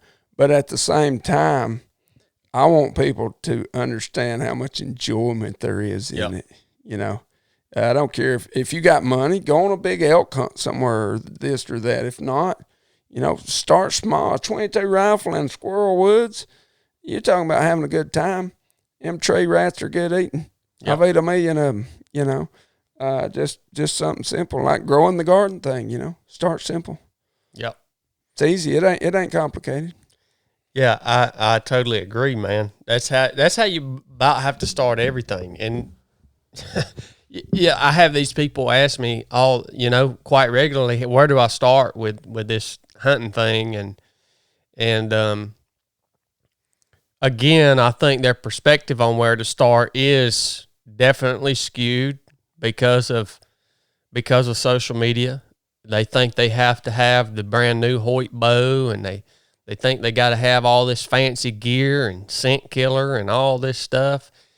Man, just start by just going out and spending time in the woods. Bingo. Take your, if it's hunting season, take your rifle or your bow or whatever weapon you choose to take. First of all, spend some time on the front end figuring out how to shoot that thing right. And then go out and just sit up against a stump somewhere. That's how I started hunting. Absolutely. Sitting up against stumps and trees and blowdowns. And the woods will teach you way more than anything or anybody else. The woods will teach you everything you need to know about it. Yep. If you're attentive, if you pay attention. Man, that's so true. And you know what's the wild thing? Man, I'm so glad to be talking about hunting. The listeners don't know how passionate I am about this stuff. And I apologize if you got places to go, man. No, I know a bunch of your listeners are going to be like, who is this hillbilly on here and what are they talking about? But have you ever noticed, Matt, it's like when we modern man, let's say an ultra runner or a trail runner or a mountain biker or people that don't understand the woods, when they move through the woods, they almost, there's this strange bubble. I view it as like a bubble of energy around them. And so everything that is affected by that bubble that's around them, all the animals and all the life and this, it retracts from that bubble, or everything will just sit still until that bubble moves away. And so I take people out in the wilderness a lot on these training missions, and a lot of them for the first time, and they come out the other end and they say, these woods are dead. Like there's nothing here. Like, and I think ultra runners experience the same thing. I can go out here and run 100 miles on the Pinhoti Trail and not see a single deer or turkey or anything, right? It's because there's this bubble of energy around you that's disturbing everything around you. It's gone before you get there. You're exactly right.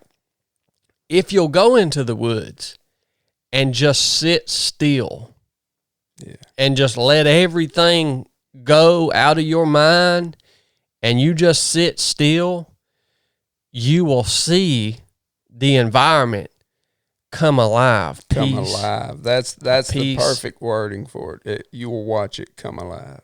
Isn't it crazy how we disturb it though? Yeah. Like, booger it all up.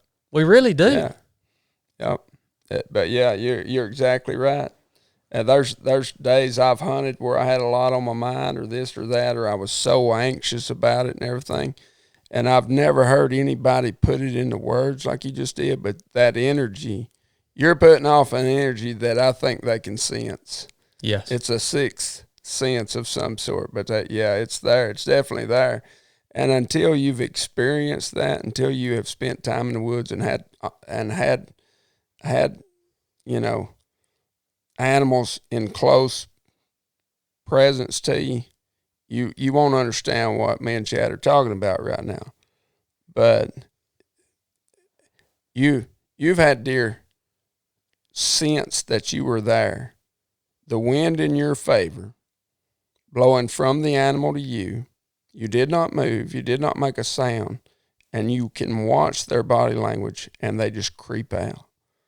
They flip out, they start to get nervous. Yep. And then they run off. What caused it? They didn't see anything, they didn't hear anything, they didn't smell anything. There's something there, Do you think that humans have that type of instinct, but it's just dormant? Oh, absolutely. Absolutely. You get a feeling about people. You can be in public and just barely walk by somebody, hear somebody, see somebody, and do you not ever get a feeling like, hey, this cat ain't right? I think we have that in us, but like you say, it's dormant. Our modern world has suppressed so much of what we're capable of, I think. Yeah, I agree with you.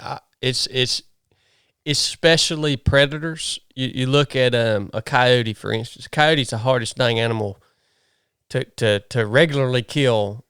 They have this uncanny ability, but a deer has it too. I've literally seen a deer or a coyote, but coyote's hypersensitive. I'm sitting still in my stand, wind's right, everything's right, I don't move. That animal will look right at me. Mm-hmm. I've gotten to the point that I won't look right at an animal until I'm ready to take the shot. Yes. Eye contact will booger them up quicker than anything.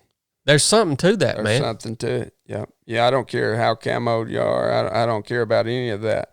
There's something in us, living beings, that expels from the eyeballs. And when you make eye contact with an animal, do it with your dog. Go home and look at your dog in the eyes. Just stare him dead in the eyes and watch him waver from one side to the other and begin to look at you like, what's going on? There is something in eye contact, and I'm telling you, it'll booger a wild animal faster than anything you can think of. And it's like, but it's almost like a magnet. It's like they know it's there, and they'll look straight up in a tree at you or anything. And when that connection is made, and I'm like you, when I don't look them. If I got a deer coming in as a bow hunter, close range, I don't look them in the eyes. I'll even squint, or turn my head a little bit or something, because I have learned that when they make eye contact, it is over. Yep. There's so much going on that we don't even realize. No, we don't realize it. And we're just suppressed by technology. We're suppressed by this modern world where we don't even realize what we're capable of, That's it, man. That's it.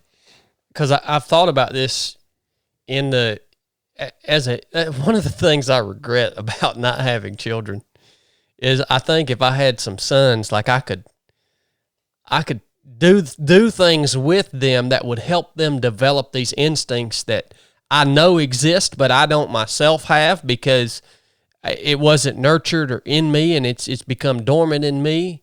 But like, I could just think of having kids and doing this exercise with them of putting them and making them walk through the woods and having me setting up somewhere and looking at them and nurturing their ability to have awareness, that same awareness that deer has, like something staring at me.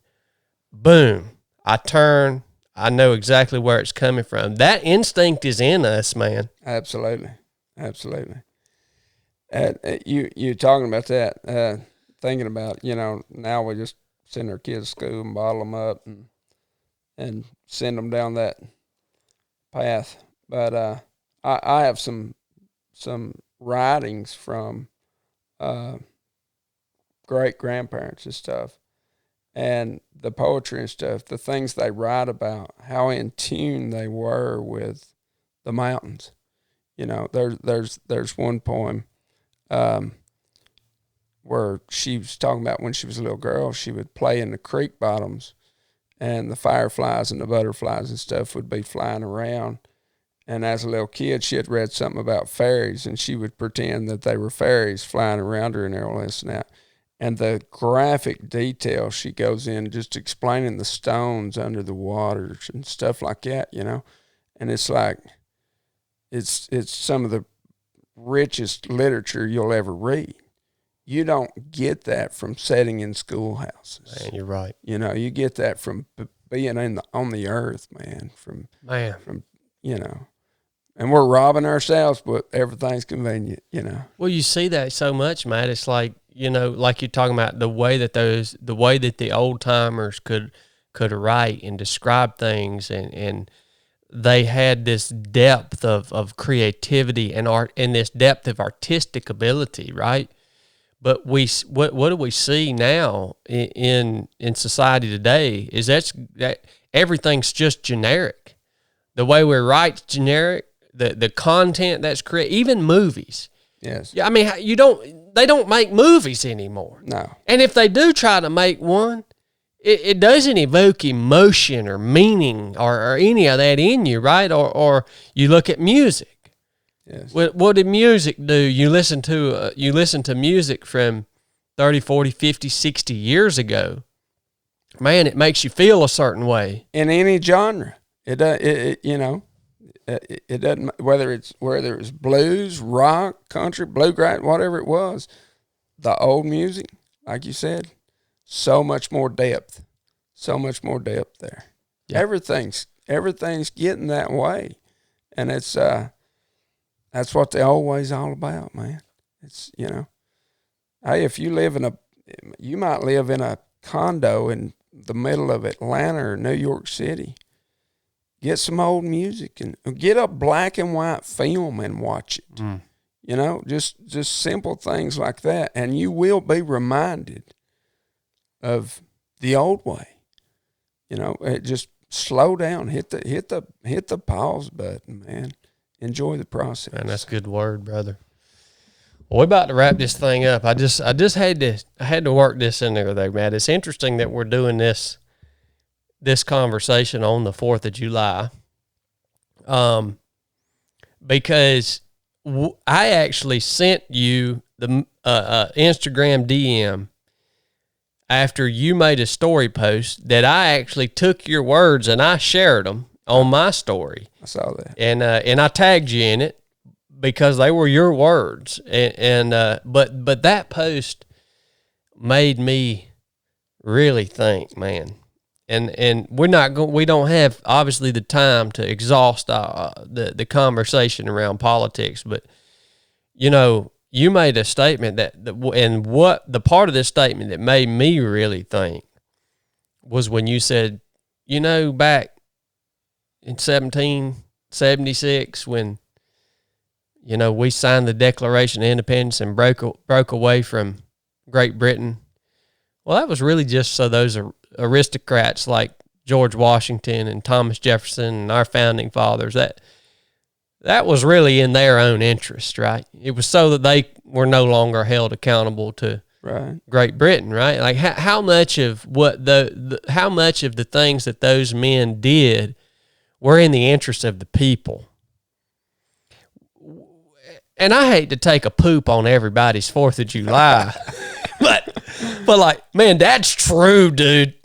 Like, that's a hard truth. And then you went on to expound upon the Emancipation Proclamation and the freeing of the slaves and how, man, that just made me think. And I just want you to talk through that a little bit, where you got those thoughts and how you had the courage to come out and speak that truth, man. Well, like I said, a lot of things I say are not popular. And I'm not trying to be popular. I just try to make people think. And I firmly believe that. And I will preface it by saying that I appreciate every one of our servicemen. I appreciate your service.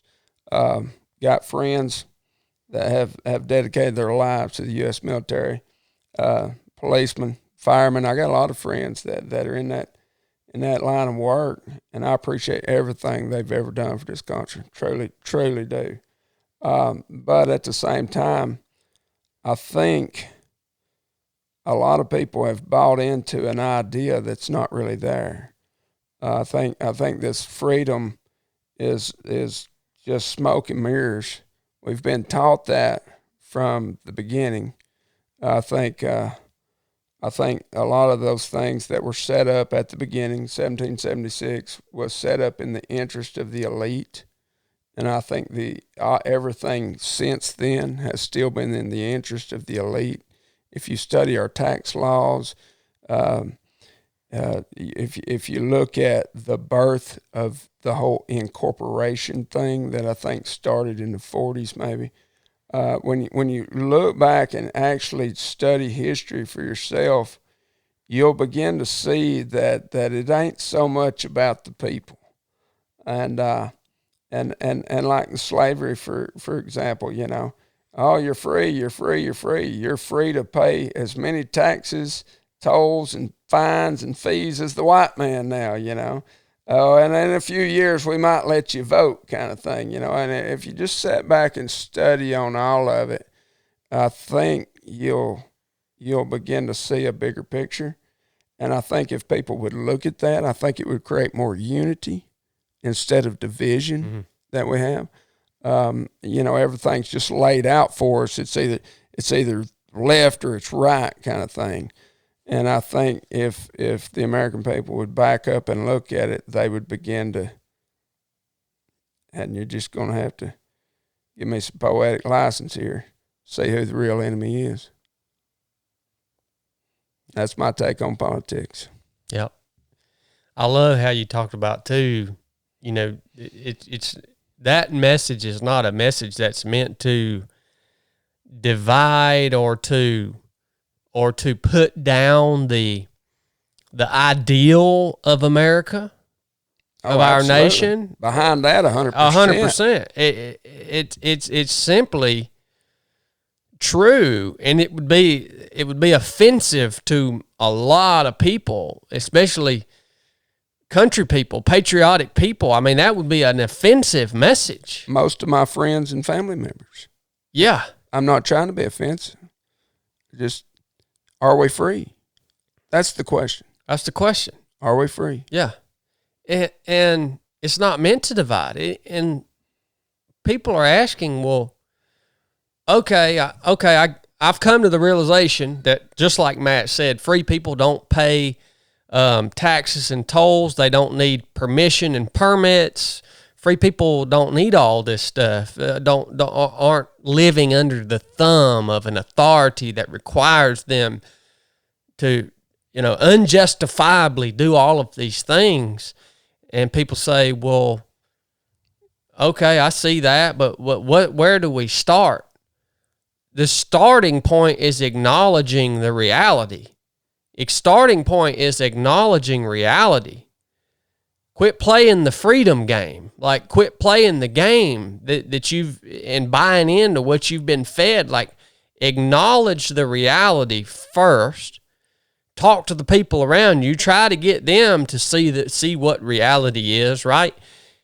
We got to do that before we can even start having conversations on a larger scale. You got to recognize the problem before you can address the problem. Yeah. 100%, man. And to your point, we still live in the greatest nation in the world. I truly believe that. And the principles that this country's founded on are worth upholding. There's no doubt about that. I love this country. I'm so thankful to have been born in this country. But sometimes I think we just need to think for ourselves and not buy into everything that's sent our way. Yeah, 100%, man. All right. Well, we've been at it for 2 hours and 15 minutes. Matt, I want you to tell the listeners where they can find you and follow you on Instagram. It's Matt79 Brown.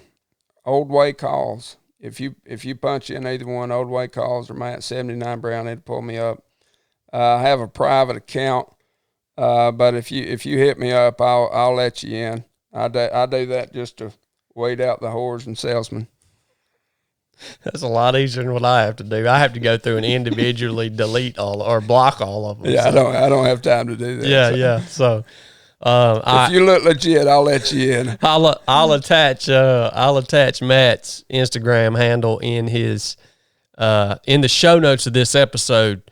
And Matt, if people want a turkey call, we talked a little bit about that. Do they just reach out to you through Instagram, or how does that work? Yeah, that's the best way. Just DM me through that. If you can't reach me like that, then holler at somebody, Chad, anybody. There's multiple ways to get a hold of me. I don't want to throw everything out there, but yeah, I'm easy to find. Seldom seen, but easy to find. That'll work. But yeah, just DM me or whatever, and give me a little time. And the way I do them turkey calls is I send them out, and when you receive them, if you like it, well, then you send me a check for it. I don't do PayPal or anything like that. We do it the old way. I love that, dude. If you don't like it, well, just throw it away or whatever. Shoot me a bird, whatever you want to do. It'll be on you and not on me. But I've been doing it that way a long time, and ain't nobody beat me, and ain't been nobody unsatisfied yet. So. Gosh. I love that, man. That's what I'm talking about, brother. Well, guys, I highly suggest that you go follow Matt. I hope you got something out of this conversation. I really do. I hope it made you think. As you've heard Matt say, that's his whole mission. That's why I love following him and listening to his stuff. We're not telling you what to do. We just hope that you think and